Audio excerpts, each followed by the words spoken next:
रात के 11 बज रहे थे। सड़कें सन्नाटे में डूबी थीं। हर तरफ खामोशी का आलम था। लेकिन शहर के एक पॉश इलाके में एक फ्लैट की बालकनी से एक अजीब सा मंजर देखा जा सकता था।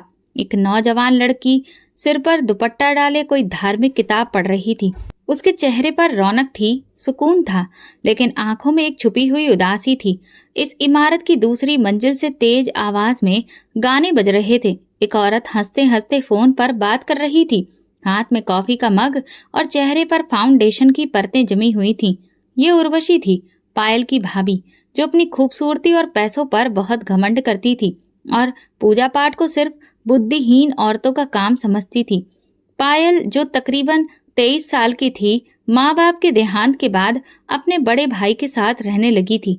माँ बाप ने उसे अच्छी शिक्षा दी थी, छोटों बड़ों का आदर करना सिखाया था और सबसे बढ़कर भगवान से किस तरह खुद को जोड़कर रखना है ये भी सिखाया था।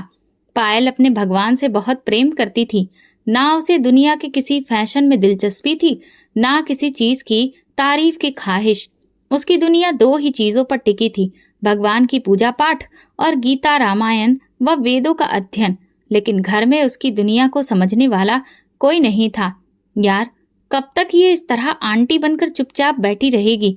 ना किसी से बात करती है, ना किसी प्रोग्राम में चलती है। उर्वशी ने फोन पर अपनी सहेली से शिकायत की। यही तो मुसीबत है। आदित्य रोज उसकी तारीफ करता है, कहता है मेरी बहन कितनी अच्छी है, सारी धार्मिक किताबें पढ़ती है और तुम सिर्फ गाने सुनती हो, छोटे छोटे कपड़े पहनती हो। उर्वशी की आवाज में जलन थी, जो जहर बनकर उसके लहजे से टपक रही थी।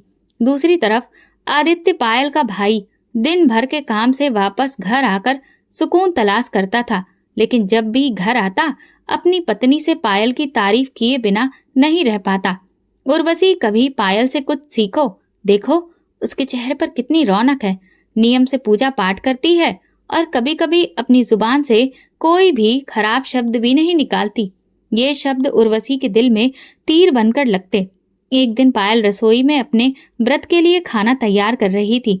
नौ दुर्गा का समय चल रहा था। तभी उर्वशी रसोई में आई, हाथ में मोबाइल और चेहरे पर गुस्सा। तुमसे किसने कहा कि नौ दुर्गा के समय सब कुछ तुम ही तैयार करो? तुम कोई नौकरानी हो क्या? पायल ने नरमी से कहा, भाभी, मुझे ये सब करना अच्छा लगता है। अच्छा लगता है या फिर दिखावा करती हो ताकि मेरे पति को ये लगे कि तुम मुझसे बेहतर हो? पायल ने कभी नहीं सोचा था कि उसकी अच्छाई को इस तरह भी देखा जा सकता है। शाम की पूजा के बाद आदित्य खाने की मेज पर पायल की तारीफ करने लगा। वाह पायल, बहुत अच्छा खाना बनाया है, तुम्हारे हाथों में जादू है। उर्वशी ने मुस्कुराकर देखा, लेकिन उसके दिल में आग भड़क उठी थी।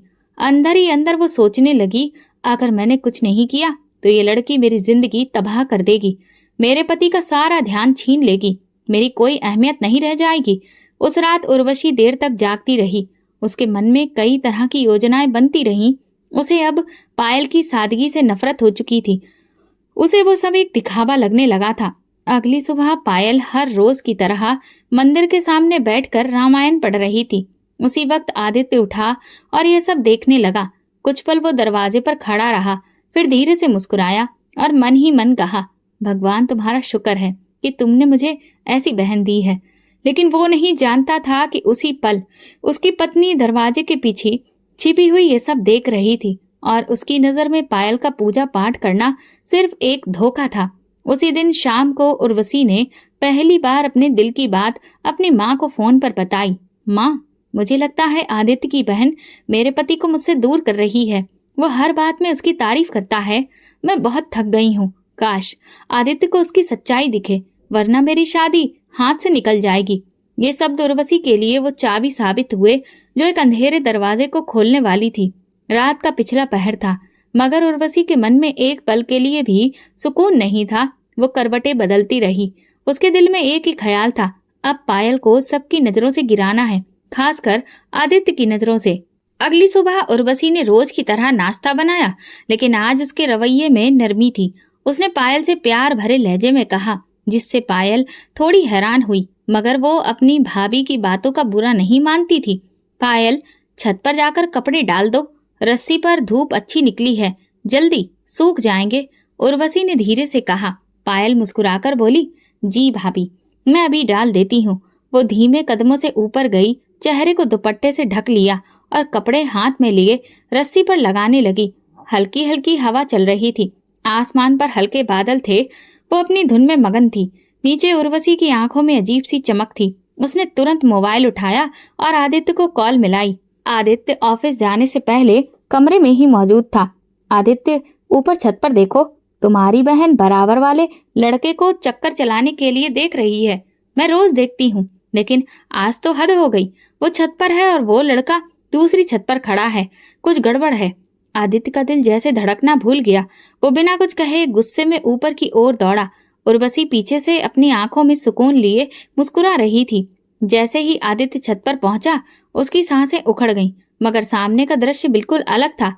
पायल रस्सी पर कपड़े फैला रही थी, चेहरा दुपट्टे से और नजरें झुकी हुई थी। दूसरी छत पर पूरी तरह से खाली थी। ना कोई लड़का था, ना कोई आवाज। वो पल जैसे आदित्य को थाम गया। वो वहीं खड़ा रहा। कुछ देर तक वो पायल को देखता रहा। पायल ने जब भाई के कदमों की आहट सुनी तो तुरंत पीछे हटकर शर्म से नीचे देखने लगी। भैया, कुछ चाहिए था? आदित्य के दिल में एक अजीब सी शर्मिंदगी थी। वो चुपचाप नीचे लौट आया, लेकिन उसका गुस्सा अब किसी और पर था। जैसे ही वो नीचे पहुंचा, उर्वशी बेचैनी से उसका चेहरा देखने लगी।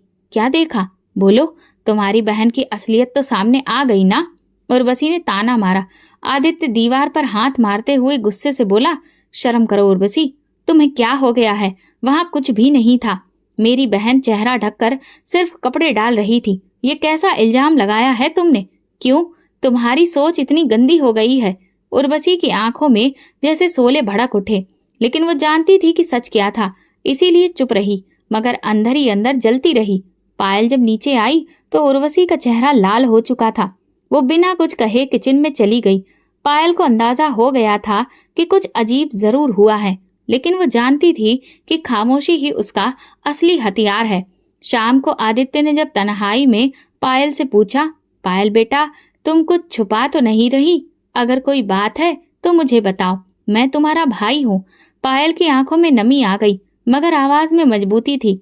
भैया, मुझे भगवान के बाद आप पर ही तो भरोसा है। मैं ऐसी वैसी कोई हरकत के बारे में सपने में भी नहीं सोच सकती। अगर कभी गलती हो भी जाए तो सबसे पहले आपको ही बताऊंगी। आदित्य की आंखें नम हो गईं। उसने पायल के सिर पर हाथ रखकर कहा, मैं जानता हूँ, मेरी बहन का दामन पाक है। किसी के झूठे शब्द मेरे यकीन को कमजोर में नहीं कर सकते। उस रात उर्वशी ने सोचा था कि शायद उसका वार कामयाब होगा, मगर जो बात झूठ पर टिकी हो वो सच के सामने हमेशा हार जाती है। इस नाकामी ने उर्वशी के दिल में एक और जहर भर दिया था, और इस बार वो जहर और भी ज्यादा खतरनाक होने वाला था। किचन में आज पहले से ज्यादा खामोशी थी। दोपहर का वक्त था। धूप खिड़की के पर्दों से छनकर चूल्हे पर पड़ रही थी। उर्वशी सब्जी काट रही थी और पायल रोटियां बनाने की तैयारी कर रही थी। उर्वशी के चेहरे पर संजीदगी छाई थी। उसने आज दिल में कुछ ठान लिया था। पिछली कोशिश में वो बुरी तरह नाकाम हुई थी। पायल का कद कम होने की बजाय आदित्य की नजरों में और बढ़ गया था। उर्वशी ने चूल्हे पर कढ़ाई रखी, नमक का डिब्बा खोला और 2 चम्मच भरकर कढ़ाई में डाल दिया। फिर मिर्च निकाली और बिना नापे 2 चम्मच उसमें भी डाल दी। कढ़ाई से तेज खुशबू के साथ तीखी मिर्च की महक उठने लगी। पायल ने जब सब्जी की खुशबू महसूस की तो हैरत से बोली, भाभी, लगता है मिर्च थोड़ी तेज हो गई है। उर्वशी ने हल्की मुस्कान के साथ कहा, नहीं पायल, मैंने सब नाप कर डाला है, तुम्हें गलतफहमी हो रही है। पायल ने आगे कुछ नहीं कहा। शाम को जब आदित्य लौट कर आया तो उसने पहला निवाला खाया और फिर पायल की तरफ देखते हुए कहा, इसमें तो आज मिर्च बहुत ज्यादा है, इतनी तेज कि खाया ही नहीं जा रहा। इससे पहले कि पायल कुछ कहती, उर्वशी ने तुरंत बोलना शुरू कर दिया, आदित्य, मैंने तो सिर्फ रोटियां बनाई हैं, सब्जी तो पायल ने बनाई थी, शायद उससे गलती हो गई होगी। पायल ने आंखें झुका ली। वो समझ गई थी कि भाभी का इरादा क्या था, मगर उसने पलटकर कुछ भी कहने के बजाय शांत स्वर में भाई से कहा, मुझसे गलती हो गई, मैं आगे से ध्यान रखूंगी। आदित्य ने पायल की ओर देखा और बोला, लेकिन तुम तो रोटियां सेक रही थी ना? पायल ने मुस्कुराकर जवाब दिया, भाभी थोड़ा बिजी थी, इसलिए मैंने ही कहा कि मैं ही सब्जी बना लेती हूँ, लेकिन मसाले का मुझे अंदाजा नहीं रहा। आदित्य ने कुछ नहीं कहा, लेकिन उसके दिल में एक अजीब सी बेचैनी थी। उसे अच्छे से याद आया कि जब वो शाम को लौटा था तब उसने खुद पायल को रोटियां बनाते देखा था और कढ़ाई के पास तो उर्वशी खड़ी थी। कुछ तो गड़बड़ थी। अगले दिन आदित्य की तबीयत खराब होने की वजह से वो ऑफिस नहीं जा सका। दोपहर को अपने कमरे में आराम कर रहा था जब उसे किचन से कुछ बर्तनों की आवाज सुनाई दी। वो बिना आवाज किए उठा और किचन के दरवाजे के पास जाकर चुपचाप झांकने लगा। उर्वशी सामने चूल्हे पर खड़ी कढ़ाई में मसाले डाल रही थी और उसके हाथ में नमक का डिब्बा था और वो बार बार चम्मच से डालते हुए कह रही थी, थोड़ा सा नहीं, अब तो इसे और तेज होना चाहिए। आदित्य को आज मजा आना चाहिए। आदित्य के दिल में जैसे किसी ने कील ठोक दी हो। वो खामोशी से वापस पलटा, दिल में एक दर्द लिए। अब उसे पूरी तरह समझ आ गया था कि पिछली रात क्या हुआ था। रात के खाने में आदित्य ने सब्जी खाई, मगर इस बार वो जानबूझकर कुछ भी नहीं बोला, सिर्फ ध्यान से अपनी पत्नी को देखता रहा। उर्वशी ने महसूस किया कि आदित्य कुछ बदला बदला है, मगर वो समझी कि शायद तेज मसाले की वजह से वो चुप है। रात को आदित्य ने पायल को आवाज दी, यहाँ आओ बेटा, मुझे तुमसे बात करनी है। पायल कमरे में आई। आदित्य ने कहा, कल के खाने की बात सच बताओ, क्या तुमने सब्जी बनाई थी? पायल ने चुप्पी ओढ़ ली, फिर सर झुकाकर कहा, भैया, अगर मैं सच बताऊंगी तो घर का सुकून बर्बाद हो जाएगा और मैं नहीं चाहती कि आपका घर मेरी वजह से। आदित्य की आंखों में नमी थी। उसने कहा, तुम मेरे लिए चिंता मत करो पायल, जो लोग इल्जाम लगाकर दूसरों को गिराना चाहते हैं वो खुद गिर जाते हैं। मैं तुम्हारी खामोशी को समझता हूँ, तुम मुझ पर भरोसा रखो। पायल के चेहरे पर सुकून आया। वो खामोशी से पलटी और कमरे से निकल गई, लेकिन उसके दिल में एक छोटा सा गर्व अभी भी बाकी था कि कब तक वो सच को छुपाती रहेगी, कब तक अपने सब्र को ढाल बनाकर सारे इल्जामों का सामना करेगी। आदित्य ने अपने दिल में तय कर लिया था कि अब अगर कुछ हुआ तो अपनी बहन के अधिकार के लिए चुप नहीं रहेगा। रात के 10 बजे पूरे घर में सन्नाटा छाया था। आदित्य अपने कमरे में बैठा कुछ गाने सुन रहा था, जबकि पायल किचन में अगले दिन के लिए सब्जी काट रही थी। चूल्हा बंद हो चुका था, लेकिन किचन की रोशनी अभी भी जल रही थी। हर चीज खामोश थी। इसी वक्त उर्वशी ने अपनी माँ को कॉल मिलाई। मैंने फोन उठाया तो उर्वशी ने बिना हाल चाल लिए जलती आवाज में कहा, माँ, मैं थक गई हूँ। वो लड़की मेरे पति के दिल पर कब्जा कर चुकी है। मैं जो भी करती हूँ कुछ फर्क ही नहीं पड़ता। हर बार मेरा वार उल्टा ही मेरे खिलाफ चला जाता है। आदित्य अब हर बात पर मुझे टोकता है और पायल की तारीफ करता है। माँ की आवाज ठंडी और गुस्से से भरी थी, जैसे बरसों की नफरत का तजुर्बा उनके लहजे में उतर आया हो। तुम बहुत भोली हो और बहुत ही ज्यादा सीधी भी हो, इसीलिए तुम्हारे वार कामयाब नहीं हो रहे। अगर दुश्मन चालाक हो तो वार भी ऐसा होना चाहिए जिसे समझना भी मुश्किल हो। तुम ऐसा कदम उठाओ कि पायल के चरित्र पर ऐसा दाग लगे जो कभी धुल न सके। लेकिन माँ, कैसे? उर्वशी की आवाज में जलन छुपी ना रह सकी। ऐसा मौका बनाओ कि वो किसी लड़के के साथ अकेले कमरे में बंद हो, फिर आदित्य को आवाज देकर कहो, देखो तुम्हारी बहन क्या कर रही है। अगर एक बार तुम्हारा पति अपनी बहन को ऐसी हालत में देख ले तो वो कभी उस पर यकीन नहीं करेगा, चाहे वो कितनी ही अच्छी क्यों ना हो। ये बात सुनते ही उर्वशी के होठों पर एक खामोश मुस्कुराहट आ गई। वो एक लम्हे में समझ गई कि ये वही तीर है जो निशाने पर लगेगा। अगली सुबह घर में सब कुछ अपने रोजमर्रा के हिसाब से चल रहा था। पहले नाश्ता तैयार किया गया। आदित्य ऑफिस के लिए निकल गया। उर्वशी ने आज खास तौर पर अपने कजिन रोहित को फोन किया। वो लंबे कद का खुशमिजाज नौजवान था, जिसे उर्वशी की फैमिली में सब जानते थे। रोहित, आज दोपहर को घर आ जाना, एक छोटा सा काम है। पायल भी घर पर ही होगी। तुम बस इतना करना कि मेरे कहने पर कुछ देर मेरे कमरे में रुकना, बाकी सब मैं संभाल लूंगी। रोहित को किसी बात की परवाह नहीं थी। वो उर्वशी की बात पर तैयार हो गया। दोपहर का वक्त, सूरज सिर पर था। आदित्य ऑफिस में बिजी था, पायल किचन में। दरवाजे पर रोहित ने दस्तक दी। उर्वशी ने दरवाजा खोला, खामोशी से अंदर आने को कहा, फिर उसे अपने कमरे में ले गई। फिर वो पायल के पास आई और बड़ी ही नरमी से बोली, पायल, जरा मेरे कमरे में चाय ले आना। रोहित आया है, मैं जरा कपड़े तय कर लूं, तुम चाय लेकर आ जाना। पायल ने सिर हिलाया और किचन में चाय बनाने लगी। उसे अंदाजा नहीं था कि आज उसकी जिंदगी का एक नया अध्याय शुरू होने वाला है। चाय तैयार हुई।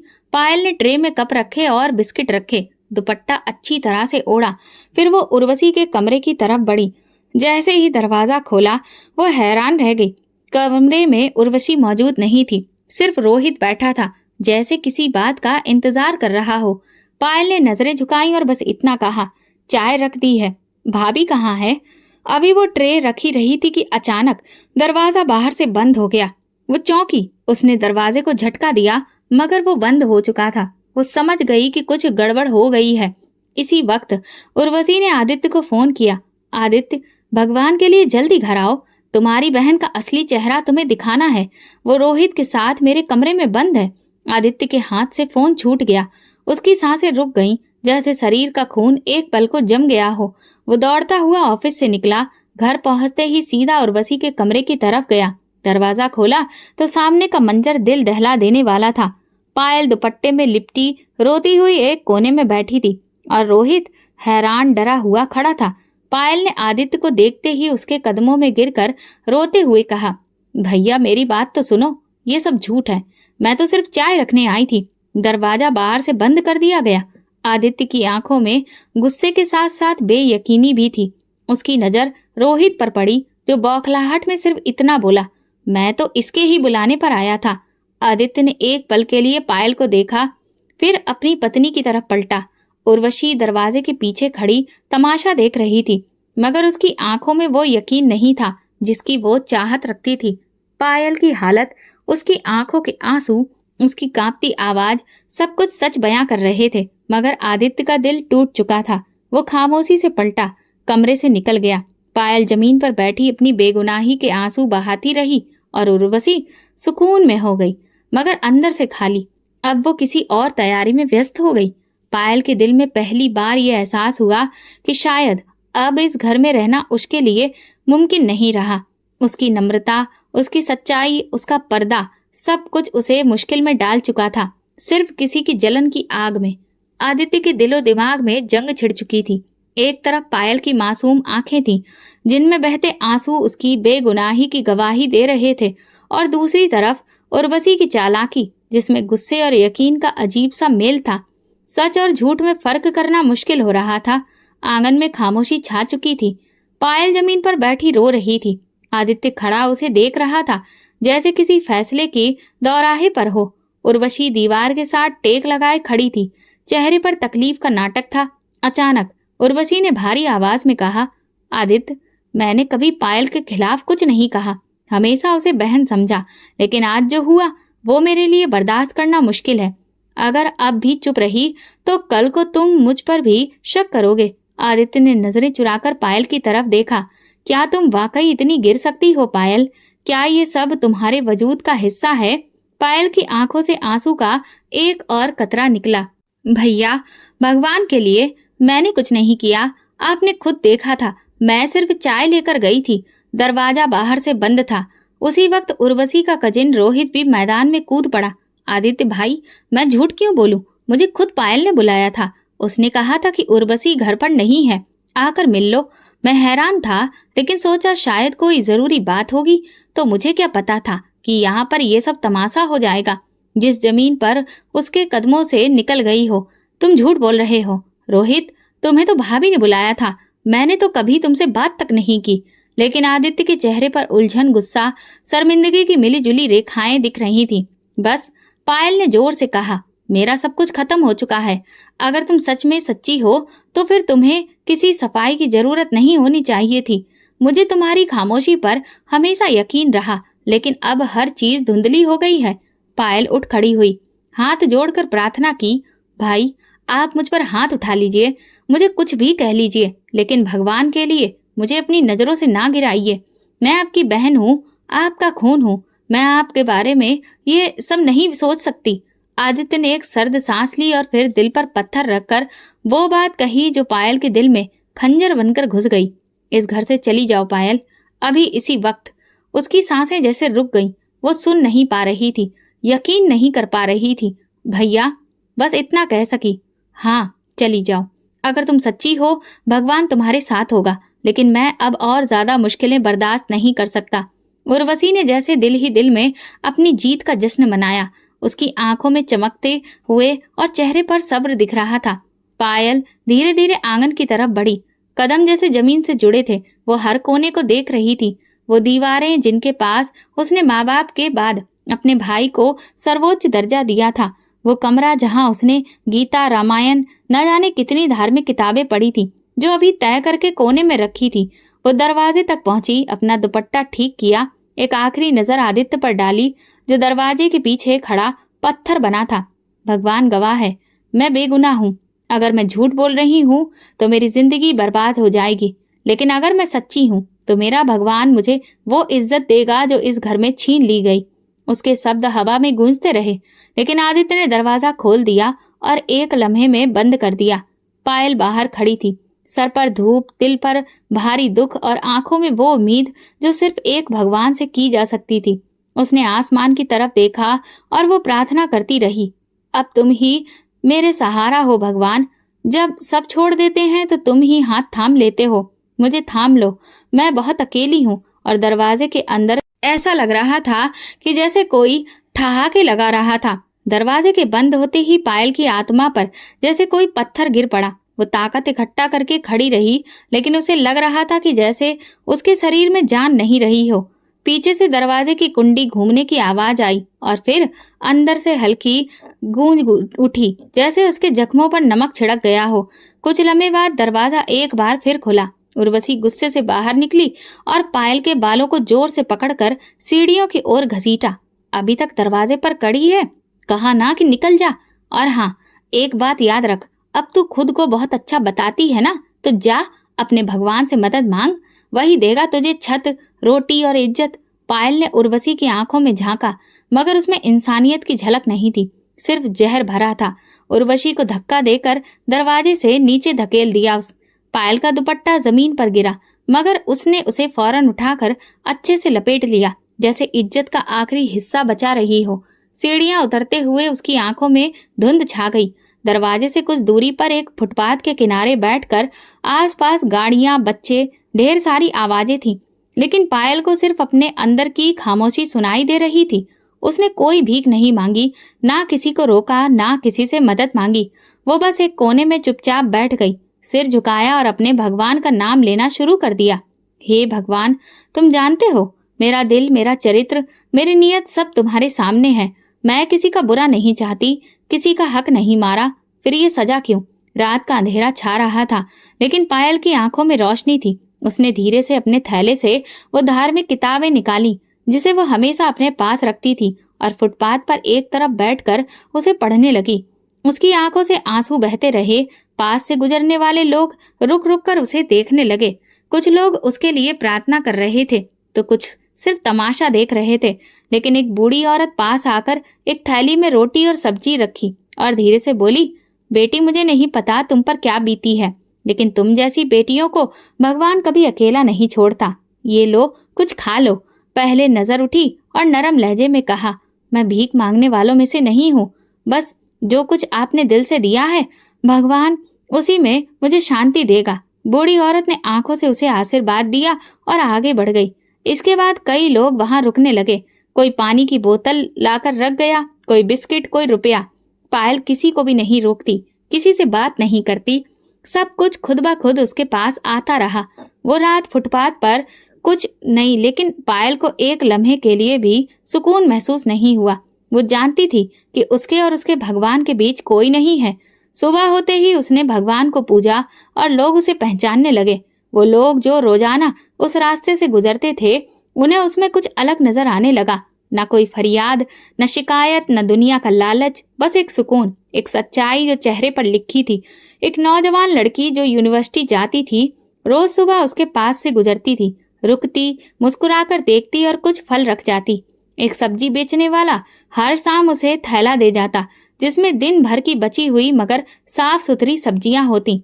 धीरे धीरे पायल की खामोशी, उसकी पूजा पाठ, उसका मजबूत किरदार, इन सब ने लोगों के दिलों को जीतना शुरू कर दिया था। लेकिन अंदर कहीं वो दर्द, वो चोट, वो जख्म अभी भी ताजा थे। भाई का मुंह मोड़ना, भाभी की साजिशें और दरवाजे का बंद हो जाना, ये सब एक कहानी थी जो उसके दिल में भगवान से प्रार्थना करते वक्त बार बार वो दोहराती थी। लेकिन उसने हार नहीं मानी। वो दुनिया वालों से नहीं, सिर्फ अपने भगवान से जुड़ी थी। जिसका सहारा भगवान है, उसकी राह चाहे कितनी भी अंधेरी हो, उसे रोशनी मिल ही जाती है। सुबह की रोशनी फैल चुकी थी, आसमान साफ चढ़ रहा था। पायल आज भी पूजा पाठ में बिजी थी। रोजाना कोई न कोई खाने पीने की चीज रख जाता, लेकिन आज का दिन कुछ अलग था। दूर से पुलिस की गाड़ी की आवाज सुनाई दी। कुछ देर के बाद 2 पुलिस वाले जोर से आवाज लगाने लगे, सब लोग फुटपाथ खाली करें, यहाँ बैठना गैर कानूनी है। अगर 2 मिनट में सामान नहीं समेटा तो जब्त कर लिया जाएगा। लोग जो इधर उधर बैठे थे घबराकर उठने लगे। पायल ने अपने सामान को समेटा और धीरे धीरे उठ खड़ी हुई। एक पुलिस वाला उसके पास आकर बोला, अरे मैडम, यहाँ पर कोई दरबार नहीं लगा है, उठो यहाँ से। अच्छे से जवाब दिया पायल ने। जी, मैं जा रही हूँ, भगवान आपका भला करे। वो आगे बढ़ गई। पायल ने अपने कुछ बर्तन, चादर, थैले उठाए और बिना किसी मंजिल के वो चल पड़ी। धूप तेज हो चुकी थी, कमजोर शरीर में, हालांकि जुबान पर जिक्र जारी था भगवान का। वो शहर के किनारे पर पहुंची, जहां एक छोटी सी नहर बहती थी। नहर के किनारे हरे भरे पेड़ थे। ठंडी फिजा का एहसास। पायल ने एक पेड़ के नीचे बड़े पत्थर पर बैठकर गहरी सांस ली। 2 दिन से कुछ खाया ही नहीं था, शरीर कांप रहा था, होंठ सफेद थे, लेकिन ईमान वैसा ही मजबूत था। उसने नहर के पानी से अपना मुंह धोया, जैसे कि खुद को सुकून दे रही हो। फिर उसने चादर बिछाई, दुपट्टा ठीक किया और फिर से वो माला जपने लगी। उसके आंसू मिट्टी में जमा हो रहे थे, लेकिन उसके दिल को यकीन था कि भगवान उसके साथ है। उसे काफी तेज भूख लग रही थी, लेकिन उसे अपने भगवान पर भरोसा था। अभी वो भगवान से प्रार्थना कर ही रही थी कि अचानक उसे अपने पांव पर किसी चीज के लगने का एहसास हुआ। उसने आंखें खोली तो सामने दुबला पतला कुत्ता खड़ा था, लेकिन उसके मुंह में एक पॉलीथीन थी। कुत्ता खामोशी से उसके पास आया और वो पॉलीथीन उसके सामने रखकर पलटा और वापस जंगल की तरफ चल दिया। पायल हैरान होकर कुछ पल उसे देखती रही। फिर उसने झांकते हुए पॉलीथीन खोली तो अंदर 2 रोटियां और सब्जी की खुशबू भरी हुई थी और एक बर्तन था। वो हैरान रह गई, उसकी आंखों से आंसू बहने लगे। भगवान, तुम तो सच में बहुत उदार हो। तुमने आज एक कुत्ते के जरिए भी मेरी प्रार्थना सुन ली। उसने वो खाना खाया, मगर हर निवाले से पहले भगवान को धन्यवाद करती रही। उसने पेड़ के पास ही एक कोने में मौजूद सूखे पड़े पत्तों को जमा किया और 2 चंद बांसों को उसने पास से उठाया और फिर उनको साथ में बांधकर एक झोपड़ी बना ली और उस पर चादर तान दी। अब उसका नया ठिकाना बन गया था नहर के किनारे। उसने खुद से सोचा, अगर भगवान की यही इच्छा है कि मैं यहीं पर रहूं, तो मैं कहीं नहीं जाऊंगी और ना किसी से सहारा मांगूंगी। शाम ढलने लगी, परिंदे अपने घोंसलों को लौट रहे थे। नहर की सतह पर सूरज की किरणें झिलमिल हो रही थीं और उन किरणों के दरमियान एक सादी सी लड़की झोपड़ी के साए में बैठी अभी भी गीता पढ़ रही थी कि उसी वक्त उसे पास में एक औरत की चीखें सुनाई दी। पायल ने नजर उठाई तो सामने एक औरत खड़ी थी। गोद में उसके तकरीबन 5 साल का बच्चा था, जो बुखार से तप रहा था। चेहरा लाल, सांस भारी और आंखें बंद। बेटा, भगवान के वास्ते मेरे बेटे को देख लो, 3 दिन से बुखार हो रहा है। उसे दवा भी दी, डॉक्टर को भी दिखाया, लेकिन कुछ नहीं हुआ।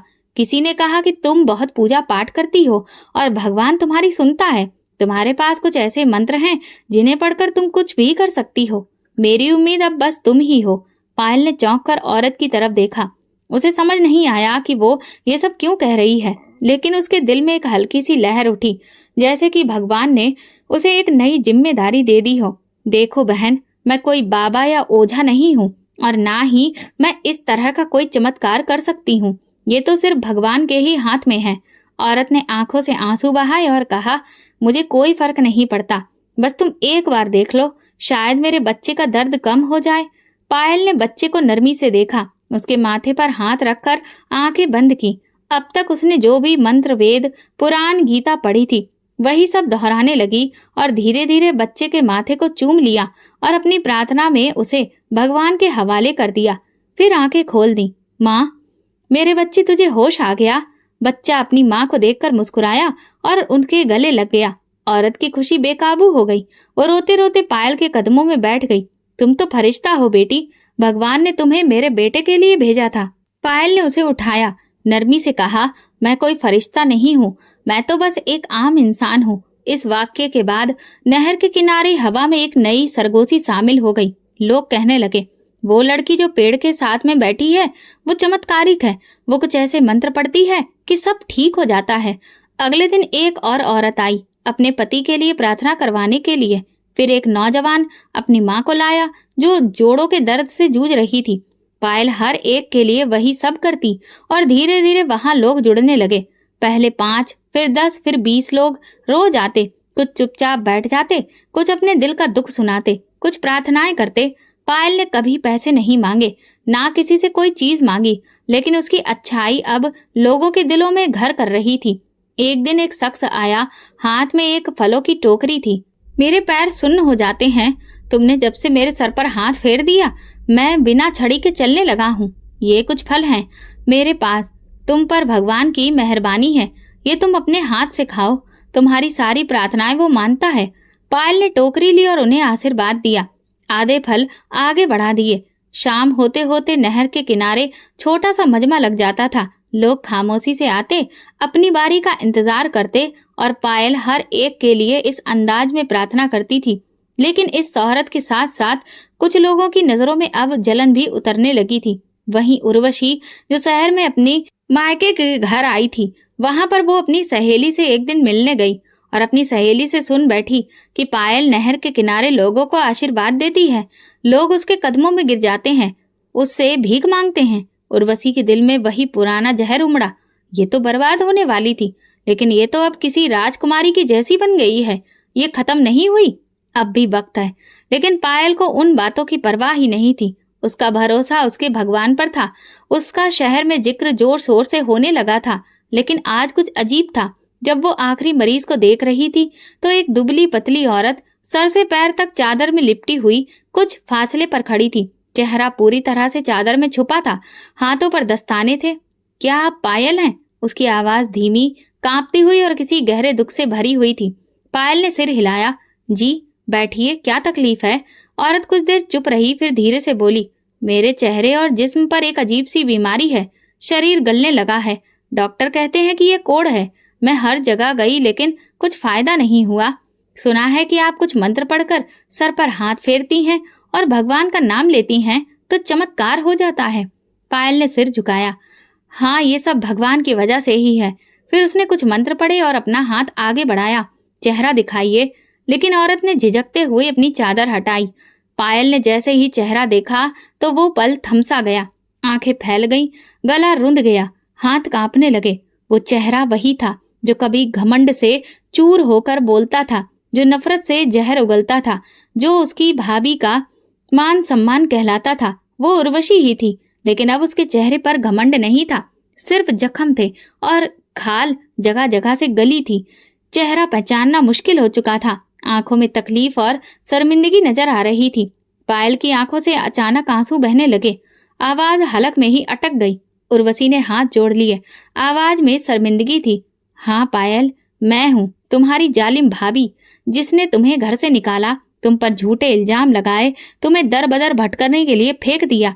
भगवान ने मेरी हर चाल का जवाब दिया। मैं कोड़ी हो गई हूँ। मेरा चेहरा सब गल गया, शरीर में गला लग गया और मेरे अपने मुझे छोड़ चुके हैं। पायल की आंखों में हैरत और दुख था। वो सोच भी नहीं सकती थी कि जो औरत कल उसे गालियां देकर घर से निकाल रही थी, आज उसी के कदमों में बैठी है। उर्वशी रोने लगी। पायल, भगवान के वास्ते मुझे माफ कर दो।